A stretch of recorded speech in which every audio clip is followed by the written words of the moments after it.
Thank you, Mr. Speaker. Members, all this amendment does is it creates an exception for a declared emergency.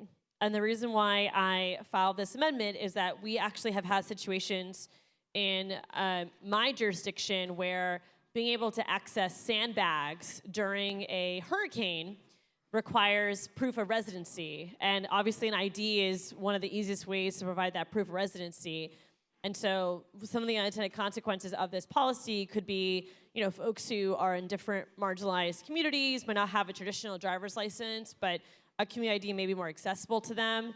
And so I want to make sure that those governments who are providing those emergency response resources could still accept those IDs in that type of situation. That is the amendment. Questions of the sponsor? Questions of the amendment sponsor? Seeing none. Are there amendments to the amendment? None on the desk, Mr. Speaker. Substitute amendments? None on the desk, Mr. Speaker. Members want to debate on the amendment? Representative Gant, you're recognized. Thank you, Mr. Speaker. Rep. Eskamani, thank you so much for this common sense amendment. When we talk about, we just passed a bill on this floor that said you can have your firearms during emergencies. So are we now saying that people who are undocumented don't deserve to actually live and protect themselves by being able to get sandbags during hurricanes or any other severe weather in Florida, the peninsula, where we are surrounded by 3 bodies of water and hurricanes? Representative Gant, can you find a question in there somewhere, please? Debate. I'm sorry, debate. Okay, I'm sorry. Thought you were getting outside the bill as well. Go ahead, I'm sorry, I apologize. Had a long day. It's all good, Yeah. Chair Payne. Let me back it up. Florida, peninsula, hurricanes. Hurricanes are as normal as hot sun in the Sunshine State. And so your amendment will allow them to receive sandbags so that their home or homes of their loved ones don't flood. And I just don't see how that isn't something that we can all get behind, especially knowing how devastating hurricanes can be in different communities across Florida. So thank you for this amendment. Representative Joseph in debate. Thank you, Mr. Speaker. Since you were looking for questions, I'll ask a question of the bill sponsors indirectly in my debate. So if I'm understanding correctly, the purpose of this amendment is to make sure that in an emergency circumstance, if we have a hurricane, any kind of emergency that requires bending certain rules, right, for life, health, and safety reasons, that people will still have access to shelters. We just had a bill dealing with homeless people and being able to put them in a shelter, funds, and community supplies. We already know that we have a homeless problem, right? People who need someplace to be, some of whom are veterans. We've heard in committee about veterans having difficulty getting access to identification cards. And while we might want to figure out we're going to target a particular vulnerable population, I want to make sure that you're aware of the potentially unintended consequences. So now that you're on notice and you're aware these consequences, as adverse as they may be and may not be your target population, will have those consequences anyway and will therefore be intended because we're making you aware of them, particularly as it relates to the homeless population and our veterans. Now, with that being the case, if you could answer this, because I suspect it's going to be an unfriendly amendment, in your close eventually, is why on earth would we want to make sure that these people, in a case of emergency, because in Florida, we know hurricanes are coming. It's not a question of if, it's a question of when.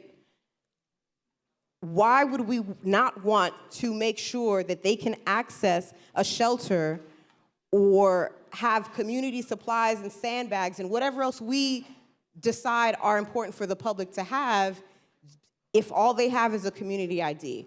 I would love to understand that. So with that, I'm going to encourage members to vote up on the amendment because we should care about everybody. And even if for whatever reason you decide you don't want to care about immigrants, You should at least care for the veterans. You should at least care for the homeless population that we claim that we want to help address. We should do that. And your bill captures all of these people. Intended or not, we're making sure that you're aware of it. Thank you, Mr. Speaker. Additional debate. Is there additional debate? Representative Steele, you recognize. Thank you, Mr. Speaker. I actually wasn't going to debate this until that last conversation we just had.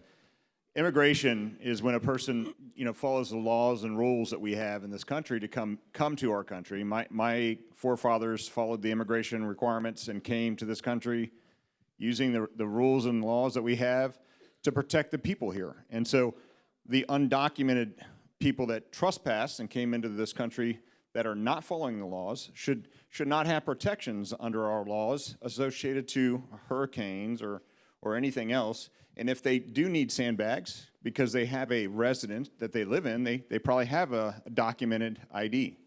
So I would vote down on this amendment. Additional debate.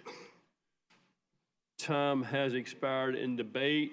Representative Eskamani, you're recognized to close on your amendment, barcode 502607. Thank you so much, Mr. Speaker. I'm just processing that last debate. Is that your close? Yeah, no. No, Mr. Speaker. So I'm going to stick to the amendment because I think in cases of any disaster, whether natural or man-made, humans are humans. And every human deserves help and protection regardless of how they came to us. When we have a state of emergency, we declare it as so, and that gives the governor a lot of executive authority to bend a lot of laws, to pause a lot of laws. I just want to make sure that when we are looking at whether it is something like a pandemic where we had rules that only vaccines could be accessed by people who lived in that jurisdiction, all the way to a hurricane when it comes to sandbags or shelter space. During natural disasters, counties really become the hub of response. All of our EOCs open up and are providing whatever services they can. And this just helps ensure that anyone with a community ID, which of course the conversation has often stirred towards immigrants, but again, a lot of people will tap into community IDs. It just helps ensure they have that resource available to them. And on the point of immigration, I do want to remind folks that immigration laws have changed dramatically since the beginning of this great nation, and it is not illegal to seek asylum. So you may be going through a documentation process, but still not have those traditional IDs available to you because you're still being processed. And that is perfectly legal in this great country. We are a nation of immigrants. We should embrace immigrants and, of course, support immigration reform nationally. And in this conversation, I want to make sure that folks of every background in the case of an emergency have the support they need to be healthy, safe, and strong. Thank you, Mr. Speaker. Representative Eskamani, having closed on her amendment, barcode 502607, all in favor of adopting the amendment, say yay. Yay. All opposed, say no. No. Show the amendment fails.